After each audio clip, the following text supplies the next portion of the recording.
అప్పుల బాధలు వెంటాడుతున్నాయా? అయితే 6JVR వారి జాతిరత్నాలు ధరించండి. హాయ్, వెల్కమ్ టు మన టీవీ. నేను మనోజ్. కర్నూలులో కావేరీ ట్రావెల్స్ సంబంధించిన బస్సు ఘోర ప్రమాదం జరిగింది. 20 మంది చనిపోవడానికి అసలు కారణాలు ఏంటి, దాని వెనుకల నిజాలంటే మాట్లాడదాం. మనతో పాటు ప్రముఖ అనలిస్ట్ కొత్త రవీంద్ర బాబు గారు ఉన్నారు. నమస్కారం. నమస్తే. 20 మంది చావుకి అసలు కారణాలు ఏంటంటారు సార్? ఆంధ్రప్రదేశ్ రాష్ట్రంలో నిన్న రాత్రి జరిగిన కర్నూలు దగ్గర వేమూరి కావేరి అనే ఒక ప్రైవేట్ ట్రావెల్స్ దగ్ధం అవటం, అందులో ఒక 20 మంది సజీవ సమాధి కావటం చాలా హృదయ విదారకమైన సంఘటన. మరి ఇటువంటి సంఘటన జరగడానికి కారణాలు మనం ఒకసారి ఆలోచన చేయవలసి వస్తే, ఇది ఫస్ట్ టైం కాదు ఇటువంటి యాక్సిడెంట్స్ జరగటం. గతంలో చాలా సందర్భాల్లో ఇలాగ జరిగిన కేసెస్ ఉన్నాయి. అటువంటప్పుడు మనం ఏమి పాఠాలు నేర్చుకున్నాం, దాని ద్వారా ఏమి ఇంప్లిమెంట్ చేయగలిగాం, సిస్టాన్ని ఏం డెవలప్ చేయగలిగాం ఇటువంటి జరగకుండా అనేది కూడా మనం విశ్లేషణ చేయాల్సిన అవసరం ఉంటుంది. ఎందుకంటే ఇప్పుడు ఈ కర్నూలులో ఎవరైతే 20 మంది చనిపోయారో వాళ్ళ కుటుంబ సభ్యులకి వాళ్ళకి ప్రగాఢ సానుభూతిని తెలియజేస్తూ, మరి క్షతగాత్రులు హాస్పిటల్లో చికిత్స పొందుతున్న వాళ్ళు త్వరగా కోలుకోవాలని మనస్ఫూర్తిగా కోరుకుంటూ, ఈ హృదయ విదారకమైన సంఘటనని తీవ్రంగా విచారిస్తూ, ఏం జరిగి ఉంటుంది అంటే, ఒక సామాన్య మానవుడిగా ఈ సంఘటనకి కారణాలు డ్రైవర్ని నిందిస్తారా, ప్రైవేట్ ట్రావెల్స్ యాజమాన్యాన్ని నిందిస్తారా, ప్రభుత్వాన్ని నిందిస్తారా, అసలు ఎక్కడ వేర్ వెంట్ రాంగ్, ఎవరిని నిందించాలి అనేది ప్రశ్నార్థకంగా ప్రజలు చర్చించుకుంటున్న మాట. ఏదేమైనా మనం ఒకసారి పరిశీలించినట్టయితే 2013 ఇదే అక్టోబర్ 30న పాలెం మహబూబ్ నగర్లో బస్సు దుర్ఘటన జరిగి 45 మంది చనిపోయారు. అది మేజర్ దుర్ఘటనగా మనం అప్పట్లో అనుకున్నాం. సో ఇప్పుడు కూడా దాదాపు అంత పెద్ద ఎత్తున సజీవంగా తగలబడిపోయారు బస్సులో. సో ఇటువంటి దానికి కారణం ఎవరిని బ్లేమ్ చేయలేము. కానీ ఆంధ్రప్రదేశ్లో వైఎస్ఆర్ కాంగ్రెస్ పార్టీ, ఆంధ్రప్రదేశ్ ప్రభుత్వానికి బాధ్యత అన్నట్టుగా కొన్ని విమర్శలు కూడా బయటికి వస్తూ ఉన్నాయి. ప్రతిపక్ష హోదా లేని అటువంటి పార్టీలు విమర్శలు మానుకొని రాజకీయ ప్రయోజనాలు పక్కన పెట్టి ఎవరు నిర్మాణాత్మకమైన సూచనలు ఇవ్వాలా, ఆ బాధిత కుటుంబాలని ఎలా ఆదుకోవాలా అనే దాని మీద ప్రధానంగా ఫోకస్ చేయాలి. సో ఇప్పుడు ఈ particular accident where went wrong అంటే రకరకాల మాటలు వినిపిస్తూ ఉన్నాయి. సపోజ్ ఇప్పుడు కర్నూలు దాటిన తర్వాత బస్సు హైదరాబాద్లో స్టార్ట్ అయింది. ఆ అవుట్స్కట్స్లో అరౌండ్ 10:30 స్టార్ట్ అయింది. హైదరాబాదు సంబంధించి అందరూ హైదరాబాద్లో ఎక్కారు, బోర్డింగ్ అయిపోయింది. ఆంధ్రప్రదేశ్కి సంబంధించిన వాళ్ళు ఇందులో 6 ఉన్నారు. తెలంగాణకి సంబంధించిన వాళ్ళు ఒక 6 ఉన్నారు చనిపోయిన కుటుంబాల్లో. అయితే ఇప్పుడు కర్నూలు చేరేసరికి 3 గంటలైంది. కర్నూలు దాటిన తర్వాత 10 కిలోమీటర్స్ దాటిన తర్వాత ఈ బస్సు ఒక పల్సర్ బైక్ని గుద్దుకోవటం వల్ల, ఆ పల్సర్ బైక్ బస్సు కిందకి వెళ్ళటం వల్ల, ఆ ఫ్రిక్షన్ డెవలప్ అవటం వల్ల, పల్సర్ బైక్లో ఉన్న పెట్రోల్ బయటికి రావటం వల్ల, ఫ్లో అవటం వల్ల, ఆ ఫ్రిక్షన్లో ఫ్లేమబుల్ మెటీరియల్ కాబట్టి పెట్రోల్ ఫైర్ స్టార్ట్ అయింది. అయితే ఇక్కడ రకరకాల వెర్షన్స్ అని ఎందుకన్నానంటే, ఈ 2 వీలర్ ఎవరైతే పల్సర్ శివశంకర్ అనే 20 years కుర్రాడు ఉన్నాడో, పల్సర్ బైక్ నడుపుతున్నాడో, అతను రోడ్డుకి బస్సుకి ఆపోజిట్గా రాంగ్ రూట్లో సెంటర్లో వస్తున్నాడు అని ఒక వార్త వినిపిస్తూ ఉంది. రెండో మాట ఏం వినిపిస్తుంది అంటే, లేదు ఆయన సెంటర్లో బస్సు వెళ్ళే డైరెక్షన్లో వెళ్తున్నాడు, బస్సు వెళ్ళి ఆయన హిట్ చేసింది అనేది ఒకటి వినపడుతుంది. మూడోది ఏమైనా పడుతుంది అంటే, ఆల్రెడీ రోడ్డు మీద పల్సర్ బైక్ పడి ఉంది, అప్పటికే ఆయన యాక్సిడెంట్ అయిపోయి బైక్ రోడ్డు మధ్యలో ఉంది. బస్సు కంట్రోల్ లేకుండా బైక్ ఎక్కించడం వల్ల అది బస్సు కిందకి వెళ్ళి ఫ్రిక్షన్లో పెట్రోల్ బయటకు వచ్చి ఫైర్ స్టార్ట్ అయింది అనేది రకరకాల వాదనలు వినిపిస్తూ ఉన్నాయి. ఏదేమైనా కూడా ఒక 2 వీలర్ని గుద్దు కావటం వల్ల ఫైర్ స్టార్ట్ అయింది. ఫైర్ స్టార్ట్ అయిన వెంటనే డ్రైవర్స్ 2 ఉన్నారు, మెయిన్ డ్రైవరు వాళ్ళ అసిస్టెంటు. వీళ్ళిద్దరు కూడా ఫైర్ని వాటర్తో ఆపే ప్రయత్నం చేశారు అనేది తెలియవచ్చింది. వాటర్తో కంట్రోల్ కాకపోతే వీళ్ళిద్దరు భయపడిపోయి ఆ బస్సును వదిలేసి పరారైపోయారు. ఇక్కడ వేర్ వెంట్ రాంగ్ అంటే ఇది మిస్టేక్. అంటే వాళ్ళు వెంటనే ప్రయాణికుల్ని అలర్ట్ చేసినట్టయితే, ఫైర్ స్టార్ట్ అయింది, బస్సులో ఉన్న వాళ్ళంతా దిగి వెళ్ళిపోయింది అని వెంటనే అలర్ట్ చేసి వాళ్ళని దించేసి పంపించున్నట్టయితే ఇంత ప్రాణ నష్టం జరిగేది కాదు. First point. సెకండ్ పాయింట్, ఇది స్లీపర్. ఇంకొక అంశం ఏంటంటే, కొంతమంది అంటున్నారు దానికి పర్మిట్ లేదు, లైసెన్స్ లేదు, ఆర్సీ లేదు, ఇవన్నీ రకరకాలు అంటున్నారు. ప్రభుత్వం తరపు నుంచి వచ్చిన స్టేట్మెంట్ ప్రకారం అది అన్ని ఫిట్నెస్ కానీ, ఆర్సీ కానీ, లేకపోతే ఇన్సూరెన్స్ కానీ, అన్ని రకాల స్టాట్యుటరీ మ్యాండేటరీ డాక్యుమెంట్స్ అన్ని ఫుల్ ఫ్లెడ్జ్డ్గా ఈ వెహికల్కి ఉన్నాయని చెప్పి గవర్నమెంట్ చెక్ చేసి డిక్లేర్ చేశారు. మరి అటువంటప్పుడు ఈ తప్పుని ఎవరి మీద నిందించాలి అని అంటే, మళ్ళీ జరగకుండా ఏం పాఠాలు నేర్చుకోవాలనే విషయంగా ఆలోచిస్తే, డ్రైవర్స్కి సరి అయిన శిక్షణ, వాళ్ళు బస్సులో ప్యాసింజర్ని ఘటన జరిగినప్పుడు బయటికి దించి ప్రయత్నం చేస్తే ఒక పాయింట్. రెండో పాయింట్ ఏంటంటే, యాక్సిడెంట్ జరిగినప్పుడు ఆ డోర్స్ లాక్ అయిపోయినాయి, డోర్స్ ఓపెన్ కాలేదు. అది ఒక మిస్టేక్. అంటే టెక్నికల్గా సేఫ్టీ ప్రికాషనరీ మెజర్గా యాక్సిడెంట్ జరిగినప్పుడు ఎమర్జెన్సీ డోర్ కానీ వేరే డోర్లు కానీ లాక్ అయి బ్లాక్ అవ్వకుండా డోర్లు ఓపెన్ అయ్యే వ్యవస్థ ఒక టెక్నికల్ సిస్టమ్ వైజ్ ఇంప్రూవ్ చేయాల్సిన అవసరం ఉంది. అన్నిటికంటే బాధాకరమైన అంశం ఏంటంటే ఎమర్జెన్సీ ఎగ్జిట్ ఏదైతే ఉంటుందో దాని దగ్గర ఒక హ్యామర్ ఉండాలి. ఆ హ్యామర్తో ఎమర్జెన్సీ ఎగ్జిట్ బ్రేక్ చేసుకొని బయటికి వెళ్ళే అవకాశం ఉంటుంది. దురదృష్టకరమైన అంశం వెలుగులోకి వచ్చింది ఏంటంటే ఎమర్జెన్సీ డోర్ దగ్గర గ్లాస్ బ్రేక్ చేయడానికి హ్యామరే లేదు. అంటే గ్లాసు ఒక అతను చేతితో బ్రేక్ చేయడం వల్ల ఒక 10 మంది అందులో నుంచి దూకి బయటపడగలిగారు అనేది ఒక వార్త వెలుగులోకి వచ్చింది. అంటే నేనేమంటానంటే బస్సు బయలుదేరే ముందు ఒక చెక్ లిస్ట్ పెట్టుకోవాలా, సేఫ్టీ చెక్ లిస్ట్. ఏముండాలా, ఫైర్ ఎక్స్టింగ్విషర్ ఉందా లేదా, డోర్స్ పనిచేస్తున్నాయా లేదా, ఎమర్జెన్సీ ఎగ్జిట్ దగ్గర హ్యామర్ ఉందా లేదా, ఇటువంటి చెక్ లిస్ట్ ద్వారా ప్రికాషనరీ చెక్ చేసుకోవడం ఒకటి అయితే మనం తీసుకోవాల్సిన జాగ్రత్తలో ప్రయాణికుల్ని లేదా డ్రైవర్ని కూడా సేఫ్టీ ప్రికాషన్స్ ముందుగా ఇవ్వాలా.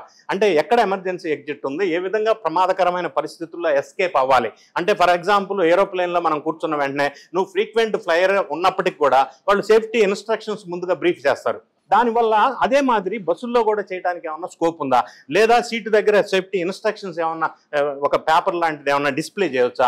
అంటే ప్రయాణికులకి ఎట్లా బయటికి వెళ్ళాలనేది కూడా తెలియని అవకాశం పరిస్థితి ఏర్పడింది. ఇంకొకటి ఏంటంటే ఈ బస్సు ఫిట్నెస్లు అన్నీ ఉన్నప్పటికీ ఇది రిజిస్ట్రేషన్లో స్లీపర్ కాదు, సీటింగ్ బస్సుగా ఉంది. దాన్ని స్లీపర్గా వీళ్ళు కన్వర్ట్ చేసుకున్నారు. అది చేయకూడని పని. రెండో అంశం, మిగతా అన్ని పరిశీలించినప్పుడు వీళ్ళు ప్రధానంగా మనకి గవర్నమెంట్ తరఫు నుంచి చెప్పింది ఏంటంటే ఇది టెక్నికల్ వైఫల్యం కాదు. టెక్నికల్ వైఫల్యం అంటే బస్సులో టెక్నికల్ లోపాలుండి యాక్సిడెంట్ అయితే దాన్ని టెక్నికల్ లోపం అంటారు. అటువంటి ఏం లేవని తేల్చారు. రెండోది, road wise civil engineering wise ఏమన్నా టెక్నికల్ దోషాలు ఉన్నాయా. కొన్నిసార్లు రోడ్డు యాక్సిడెంట్స్ ప్రోన్ ఏరియా ఒకటి ఉంటుంది. అటువంటి సందర్భాల్లో రోడ్ యాక్సిడెంట్స్ అవుతాయి. సో ఆ సందర్భాల్లో అక్కడ ఏమన్నా డిస్ప్లే బోర్డ్స్ ఏమన్నా లేకుండా ఉందా అంటే అది కూడా టెక్నికల్ వైలేషన్, అంటే లోపం కింద మనం చెప్పవచ్చు. సో అక్కడ రోడ్డు యాక్సిడెంట్ అవడానికి కూడా స్కోప్ లేదు. సో అది టెక్నికల్గా కూడా ఫెయిల్యూర్ అని కూడా మనం చెప్పలేము. బస్ సైడ్ నుంచి టెక్నికల్ ఫెయిల్యూర్స్ ఏం లేవని కండిషన్లోనే ఉంది అని అంటున్నారు. ఇంకా ప్రధానంగా మనం ఆలోచించినట్టయితే ఈ బస్సులో సేఫ్టీ ఇన్స్ట్రక్షన్స్ ప్రయాణికులకి ఇవ్వవలసిన అవసరం ఒకటి. రెండోది ఏంటంటే మనం ఈ బస్సు రిజిస్ట్రేషన్ చూసినట్టయితే డయ్యూ అండ్ డామన్ అక్కడ రిజిస్ట్రేషన్, ఒడిశాలో రాయగఢ్లో ఆర్టీఏలో దీన్ని ట్యాక్స్ పే చేశారు. ఇవన్నీ ఎందుకు జరుగుతున్నాయి? ఆంధ్రప్రదేశ్, తెలంగాణ ఇటువంటి రాష్ట్రాల్లో బస్సు రిజిస్ట్రేషన్ చేయటం వల్ల పర్ ఇయర్ ట్యాక్స్ రూపంలో 6 lakhs దాకా పే చేయాల్సి వస్తుంది.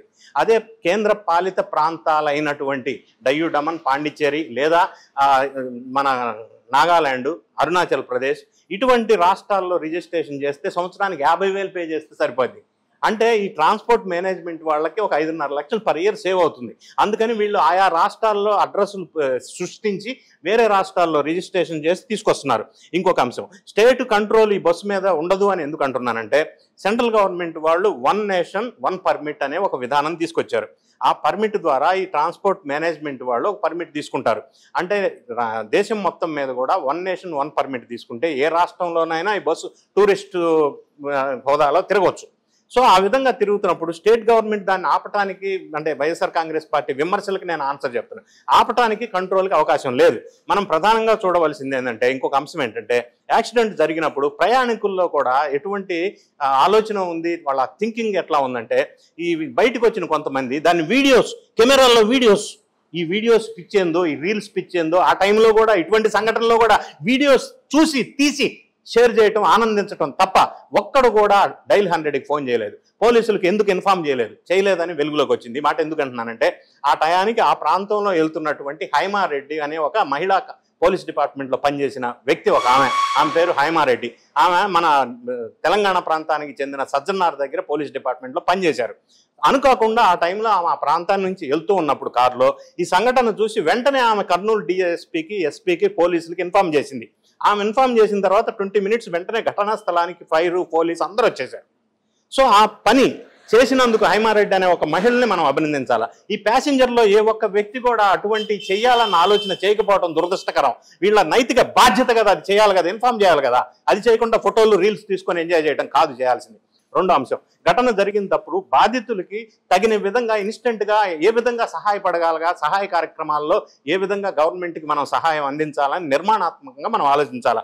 ఘటన జరిగినప్పుడు ఆంధ్రప్రదేశ్ ప్రభుత్వానికి సంబంధించిన యంత్రాంగం మొత్తం కూడా అక్కడికి స్పాట్లోకి రావటం, పోలీసు కానీ, ఫైర్ కానీ, రెవెన్యూ కానీ, దాని తర్వాత మళ్ళీ మంత్రుల స్థాయిలో ఉన్న వ్యక్తులు వెళ్ళటం, ప్రదేశాన్ని పరిశీలించటం, ఫారెన్సిక్ సైన్స్ పీపుల్ని కూడా ఇన్వాల్వ్ చేయటం, రకరకాలుగా ఎస్టాబ్లిష్ చేసి అంత సహాయ సహకారాలు అందించారు.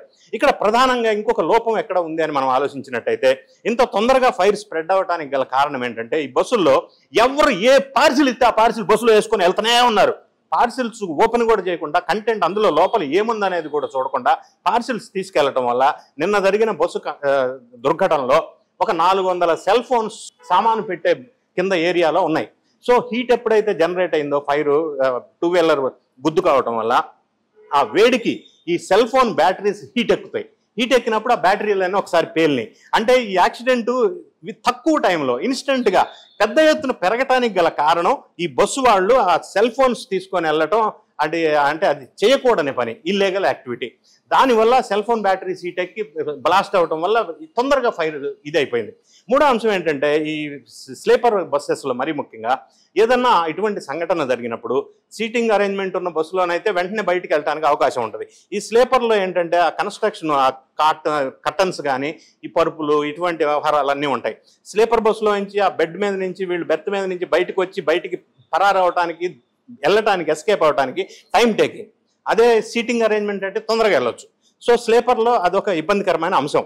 ఏదేమైనా కూడా ఈ ఎస్కేప్ సేఫ్టీ ప్రికాషన్ వైజు వెంటనే తొందరగా స్లీపర్లో కూడా బయటికి వెళ్ళే విధంగా సేఫ్టీ ప్రికాషన్స్ ఏమన్నా ఇంప్లిమెంట్ చేయాలా అంటే, ఒక సైరన్స్ కానీ, ఇండికేషన్స్ కానీ, సేఫ్టీ ఇటువంటి సంఘటనలో డోర్స్ ఓపెన్ అవటం విషయంలో కానీ, వీటన్నిటి విషయంలో ఏ విధంగా ముందుకు తీసుకోవాలా. ప్రతి సంఘటన జరిగిన వెంటనే ఆ కొద్ది రోజుల పాటు ఆర్టీఏ వాళ్ళు రోడ్డు మీద కొన్ని బస్సులు చెక్ చేసి తర్వాత అది మరుగున పడిపోతూ ఉంది. అలా కాకుండా ఇటువంటి ప్రాణాలతో చెలగాటం ఆడకుండా కొంతమంది సజెషన్స్ వినిపోతున్నాయి. కొన్ని కంట్రీస్లో, మరీ ముఖ్యంగా చైనా లాంటి కంట్రీస్లో నైట్ ఒకవేళ 3 to 5 ఏమన్నా ఇటువంటి ఏమన్నా బంద్ చేయాలా, లేదు ఇటువంటి 4 lanes 6 lanes మీద జనరల్గా ఇటువంటి వెహికల్స్ 100-120 kilometers మీద వెళ్తాయి స్పీడ్. అటువంటి సందర్భంలో 2 వీలర్స్ 3 వీలర్స్ రావడం వల్ల సడన్గా గుద్దుకున్న యాక్సిడెంట్స్ పర్సంటేజ్ ఎక్కువ ఉంది. సో దాన్ని ఎలా చేయాలా. మూడోది, డ్రైవర్స్ డ్రౌజీనెస్ వచ్చినప్పుడు కనిపెట్టి అలారం ఇచ్చే సిస్టమ్, మెకానికల్ అది ఆటోమేషన్ సిస్టమ్ ఏమన్నా డెవలప్ చేయాలా. సో ఇటువంటి అంశాలన్నింటినీ కూడా స్టడీ చేసి ఎక్స్పర్ట్స్ కమిటీ ద్వారా మళ్ళీ ఇటువంటి జరగకుండా చేయటం వల్ల ప్రజలు ఇటువంటి ప్రాణ నష్టాన్ని కొంత అరికట్టే అవకాశం ఉంది. లేదు అంటే ఏంటంటే, మనం తూతు మంత్రంగా టైం ప్రకారం ఏదో కొన్ని చెకింగ్స్ చేయటం అనేది పరిష్కారం కాదు. ఈ సేఫ్టీ పాయింట్ ఆఫ్ వ్యూలో పెట్టుకొని ఇప్పుడు ఇన్ఫ్రాస్ట్రక్చర్ డెవలప్ అయింది. 4 lanes 6 lanes ఎక్కడ చూసినా వచ్చినాయి. బస్సులు, ఇటువంటి వెహికల్స్ స్పీడ్ కూడా పెరిగింది. సో నియంత్రణ ఎలా అనేది ఒకటైతే, ఇప్పుడు ఆర్టీసీ ప్రభుత్వ ఆధ్వర్యంలోనే బస్సులు నడపాలి అని అన్నా కూడా సాధ్యం కాని పరిస్థితి. ప్రైవేటు వాళ్ళు పోషిస్తున్నారు గవర్నమెంట్ అని కూడా మనం అనలేం. ప్రైవేటు వాళ్ళ సపోర్ట్ లేకపోతే ఇంత సౌకర్యం ప్రయాణికులకి కలిగేది కూడా కాదు. మొత్తం ప్రభుత్వమే ఆర్టీసీ బస్సులు పెట్టాలి అని అంటే. అవును. సో దీని అన్నిటిని దృష్టిలో పెట్టుకొని how best we can improvise the systems in keeping in view of the safety of the bus and safety of the passengers అనే విషయాల్ని కొద్దిగా స్టడీ చేసి ఇంప్లిమెంట్ చేసి సీరియస్గా మళ్ళీ ఇటువంటి జరగకుండా చూడవలసిన బాధ్యత ప్రభుత్వాల మీద ఉంది అని మనం చెప్పవచ్చు. Thank you sir. సో ఇది రవీంద్రబాబు గారి అనాలిసిస్. చూస్తున్నాం మనం.